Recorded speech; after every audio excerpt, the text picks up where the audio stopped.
Schools are generally designed to be safe environments for students and staff. They have security measures in place, such as surveillance cameras, protocols for emergencies, and trained personnel to ensure safety. Colleen Ritzer was a beloved young teacher and a dedicated educator at Danvers High School in Massachusetts. No one would have thought that she would lose her life at just the age of 24. Hello everyone, let's investigate here.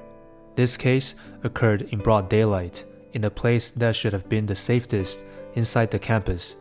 A young, popular female teacher disappeared after her class, as if she had evaporated from the face of the earth. Even more peculiar, another student from the same classroom seemed to have mysteriously vanished as well. Everyone was trying to find them, urgently seeking answers to what had actually happened. When they reviewed the school surveillance footage, the images had everyone quivered in fear. Danvers, the northeast of Massachusetts. At the time of the incident, there were around 26,000 residents. This town was formerly known as the Salem Village, renowned for the witch trials in the late 17th century. It wasn't until 1752 that it was renamed Danvers. The state mental hospital, established in the 19th century, also known as Danvers Lunatic Asylum, had been a source of inspiration for many horror novels and movies. In October 2013, just as people were preparing for Halloween, stocking up on candy and costumes, a nightmare unfolded at Danvers High School. What exactly happened? How did the school become a teacher's burial ground? Let's start from October 22, 2013.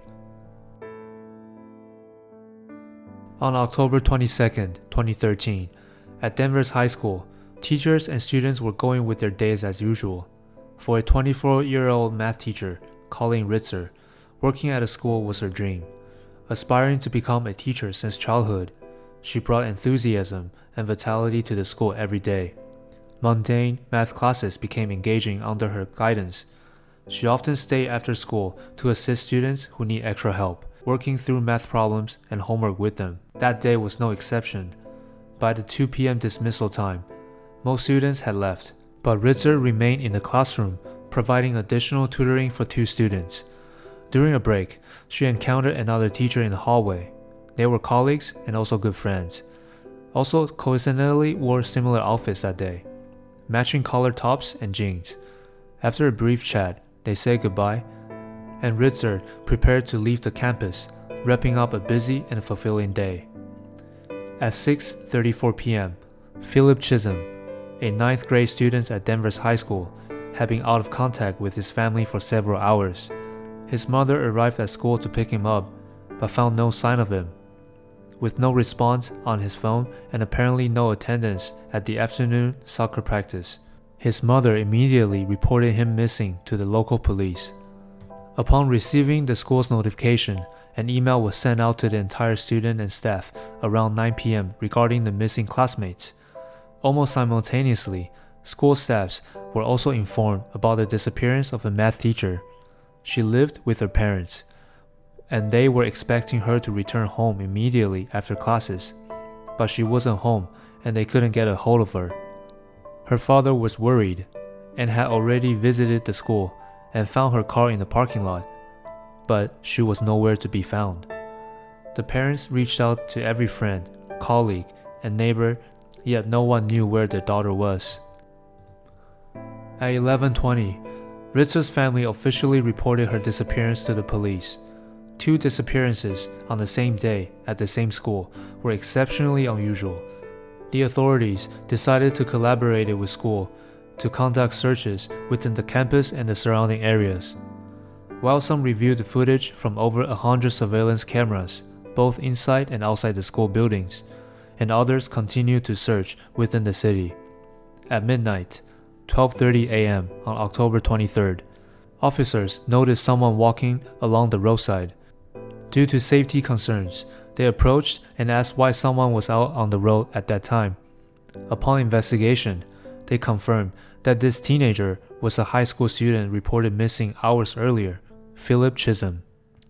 The officers immediately brought him back to Danvers Police Station, where his mother was waiting. Finding the missing person was initially seen as a relief. However, the discovery of the items in the boy's backpack raised concerns among the authorities. They found a blood-stained box cutter, a ski mask, a woman's underwear, a school ID with the name of the math teacher, Colleen Ritzer, along with her credit cards and driver license. When questioned about these items and the bloodstains, the boy claimed to have found them on the road. When they asked specifically about the box cutter and the stains, he mentioned they belonged to a girl and implied that she was in the woods. Shocked by the revelation, the authorities urgently sought more information from the boy. However, he appeared distracted, answering questions sporadically. According to the law, as a 14-year-old, Chisholm required the presence of a guardian for further interrogation. After a few questions from the police, Chisholm requested a private conversation with the detective, asking his mother to step away. Later, he used pen and paper to indicate the location of Ritzer and his intention to harm her. Just a few hours after the police began their search, around 3 a.m., they made a discovery. In the woods behind the school, they found Ritzer. She was buried beneath the leaves, visibly injured in the neck. Her body was positioned in a peculiar posture, lying in the woods, with a 90-centimeter long branch inserted between her legs. Approximately 18 meters away from the scene was an overturned empty trash can. They also noticed a note lying on top of it, reading, "I hate you all." Everyone wondered who could be responsible for such a horrible act. The school surveillance footage was about to reveal the truth. At 2:29 p.m. on October 22nd, the camera captured Ritzer chatting with a colleague in the hallway while holding a water bottle. They had a conversation about their classes. Ritzer mentioned having to assist two kids after class, one being a new student in the class and also a member of the soccer team, Philip Chisholm. At 2:54 p.m., Ritzer was seen again on the recording heading to the restroom. Within a second, Chisholm came out from the classroom, looked around, pulled out gloves from his pockets, and followed the teacher into the same restroom. At 3:06 p.m., a female student entered the restroom but quickly left.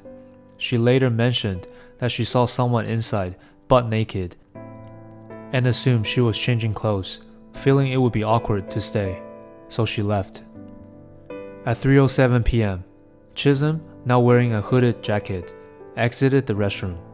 Over the next 5 minutes, he was seen running inside and outside the building, carrying items belonging to the teacher.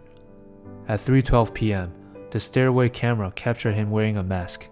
Within seconds, he encountered a fellow teammate, but Chisholm rushed past him, ignoring him. The teammate was confused why he was in such a hurry. At 3:14 p.m., the hallway footage showed Chisholm dragging a trash can into the restroom.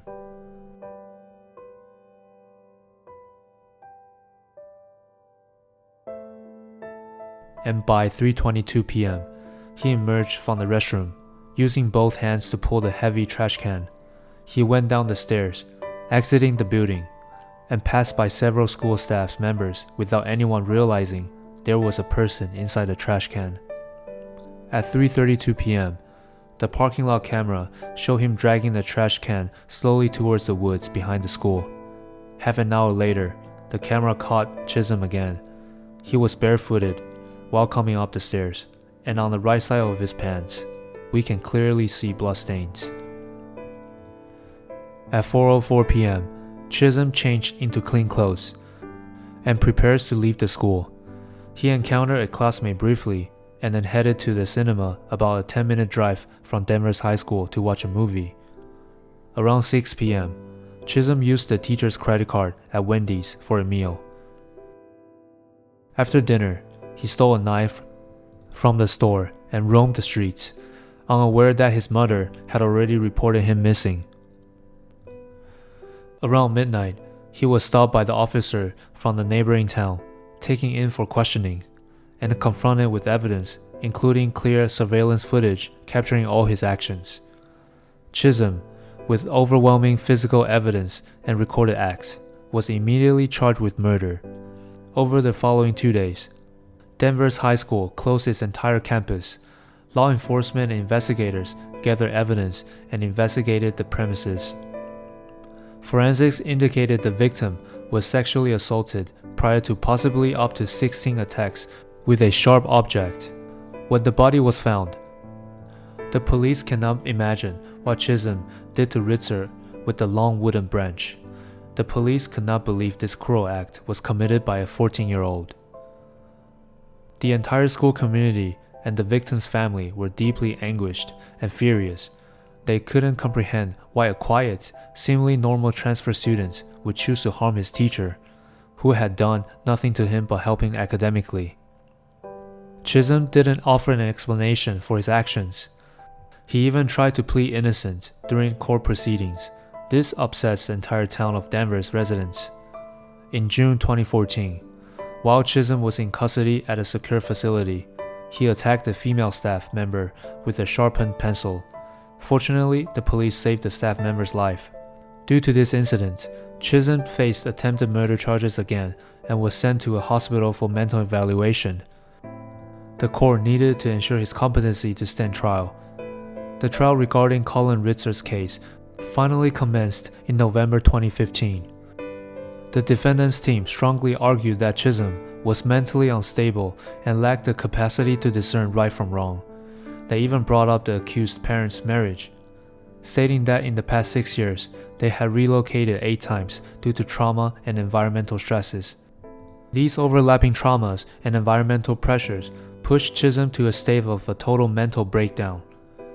During the class, when Ritzer mentioned about Chisholm's hometown, Tennessee, it became a crucial trigger point that drove Chisholm to commit such a horrible act. However, the prosecutors rebutted with physical evidence and surveillance footage, asserting that Chisholm's actions were not impulsive.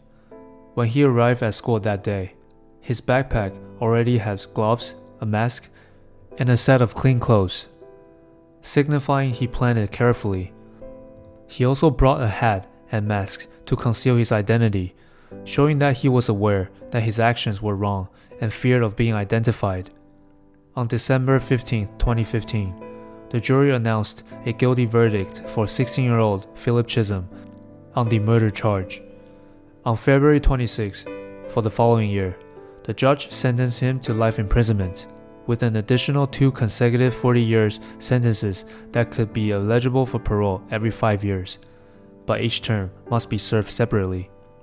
The judge emphasized that his presence aligns with Massachusetts' highest court regulations, offering the possibility of parole for juvenile offenders. The outcome was unsatisfactory to both sides of families, leaving tears of sorrow in the courtroom. Chisholm's mother struggled to accept that her young son wouldn't have a chance of coming out of prison until nearly 50 years old. The victim's grieving family struggled to accept that their loved one is gone forever, while the offender had the potential for a return to start a new life. Ritzer's memorial service drew thousands from various places to pay their respects, mourning her tragedy.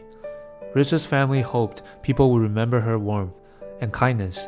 The foundation established under her name by the family provides scholarships for aspiring teachers, aiding nearly 100 students in becoming educators since 2014. This perpetuates Ritzer's spirit.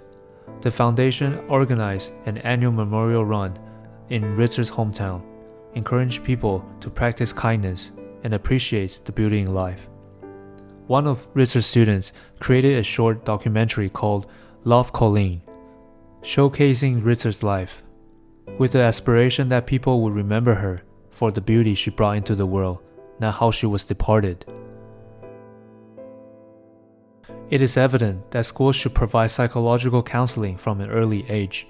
When I was in high school, there was a psychology class available, but participation in counseling sessions wasn't mandatory. I believe schools should make it mandatory for students to attend psychological counseling courses, regardless of whether they think they need it or not.